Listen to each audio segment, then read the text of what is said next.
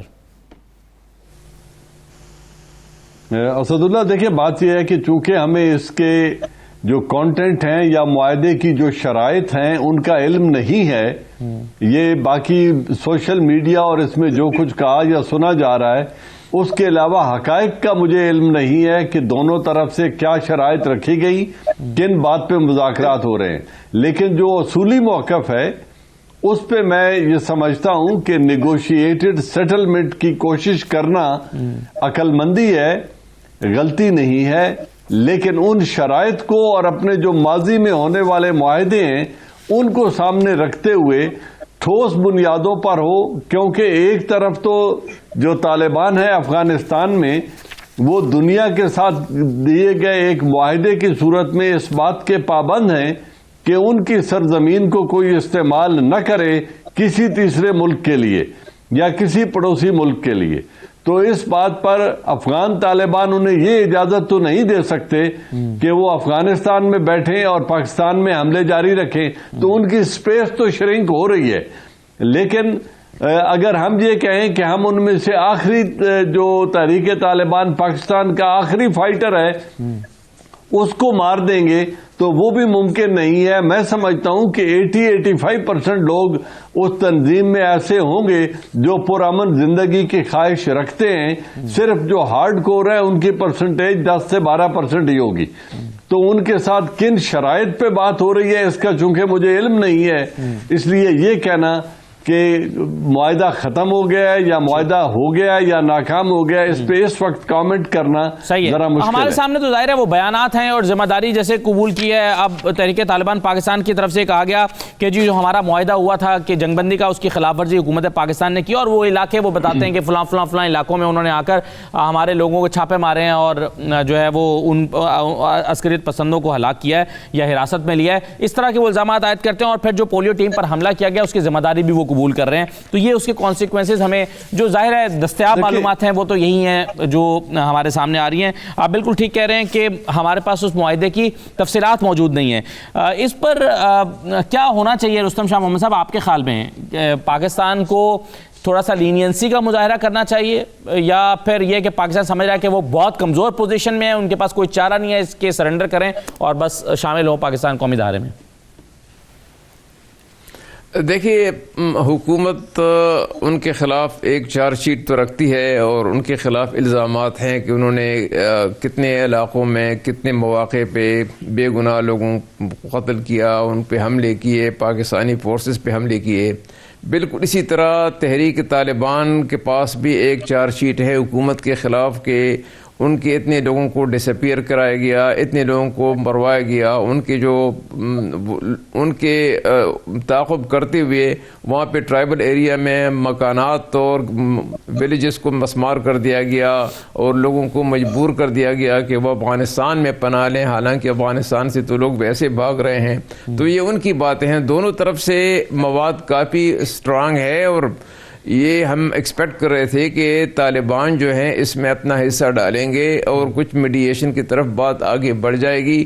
لیکن لگتا یہ ہے کہ طالبان کا وہ کنٹرول ان پہ نہیں ہے جو لوگ سمجھ رہے ہیں. ایک تو یہ بات ہے. دوسری بات یہ ہے کہ وہ کوئی ان کی دلچسپی بھی شاید کم ہے کیونکہ ان کے بہت اور زیادہ ان کے بہت انگیجمنٹ ایسی ہے, کمٹمنٹس ہیں کہ وہ دن رات اس میں لگے ہوئے ہیں. اور دوسری بات یہ بھی ہے کہ وہ ایک جگہ پہ تو مقیم نہیں ہے, کسی کیمپ میں تو نہیں ہے. ایک آدمی پکتیا میں ہے, دوسرا خوست میں ہے, تیسرا پکتیکا میں ہے, دوسرا لغبان میں ہے, چوتھا کنڑ میں ہے. تو ان سب کو ٹریس کرنا اور طالبان کے لیے ان سب کو پھر اکٹھا کرنا اور ان کو مجبور کرنا یہ طالبان کی بس کی بات نہیں ہے. لیکن آفیشلی طالبان نے کہا کہ تحریک طالبان پاکستان یہ ہماری شاخ نہیں ہے, ہمارا ان سے کوئی تعلق نہیں ہے. تو آفیشل ان کی جو سٹیٹمنٹ ہے وہ تو یہ ہے. بالکل وہ انہوں نے صحیح کہا ہے, نہ ان کی شاخ ہے نہ ان کے ساتھ کوئی تعلق ہے. تحریک طالبان 1994 میں طالبان افغانستان کی 1994 میں پیدا ہوئے. وہاں پہ جو بد نظمی تھی ان کے خلاف ایک موومنٹ اٹھی, اور تحریک طالبان پاکستان جو ہے جب ملٹری نے وہاں پہ ٹرائبل ایریا میں انڈکٹ کیا گیا پرویز مشرف نے, اور امریکہ کا ساتھ دیا طالبان کے خلاف, تو اس کے رد عمل کے طور پہ تحریک طالبان وجود میں آئی. تو دونوں کا پس منظر بھی علیحدہ ہے, مقاصد بھی علیحدہ ہیں, اسٹریٹجی بھی علیحدہ ہے, لوگ بھی علیحدہ ہیں, ان میں کوئی قدر مشترک نہیں ہے. لیکن میں سمجھتا ہوں کہ طالبان ان کے جو بعض لیڈر ہیں ان پر پریویل کریں گے اور بات دوبارہ شاید شروع ہو جائے گی اور آگے بڑھے گی, کیونکہ اس میں دونوں کا مفاد ہے. ٹھیک ہے, بالکل صحیح ہے. جہاں تک پاکستان اور ہندوستان کے تعلقات کی بات ہے تو پرائم منسٹر عمران خان پر اپنا مائنڈ کلیئر کیا ہے. انہوں نے واضح کیا ہے کہ اس حکومت کے ساتھ, مودی حکومت کے ساتھ بات چیت نہیں ہو سکتی. کوئی سینسیبل گورنمنٹ آئے تو اس سے بات چیت کے ذریعے مسئلہ حل کریں. اور بنیادی مسئلہ کیا ہے تو سنیے عمران خان صاحب نے کیا کہا ہے. سارے سال تو ایشیا کو ہاسٹیج رکھا ہوا ہے, وہ ہے کشمیر کا مسئلہ. اور بڑی مجھے افسوس سے کہنا پڑتا ہے کہ ہم نے آج کے پوری کوشش کی کہ ہندوستان سے ہم بات چیت کریں. میں نے اس کو کال بھی کی نریندر مودی کو. مجھے آہستہ آہستہ یہ احساس ہوا کہ اس کو کمزوری سمجھ رہا تھا. ہم دعا کرتے ہیں کہ ایک دن ہندوستان میں ایسی حکومت آئے جس سے ہم لاجک سے اور سینٹی سے بات چیت کر سکے اور اپنے مسئلے حل کر سکے. اور ہمارا مسئلہ صرف کشمیر کا ہے, اور کشمیر کا مسئلہ بھی بندوقوں سے اور بم سے نہیں حل ہونے لگا, یہ صرف ڈائلاگ سے حل ہوگا. جی ایاز وزیر صاحب کیا کہتے ہیں سر آپ اس پہ؟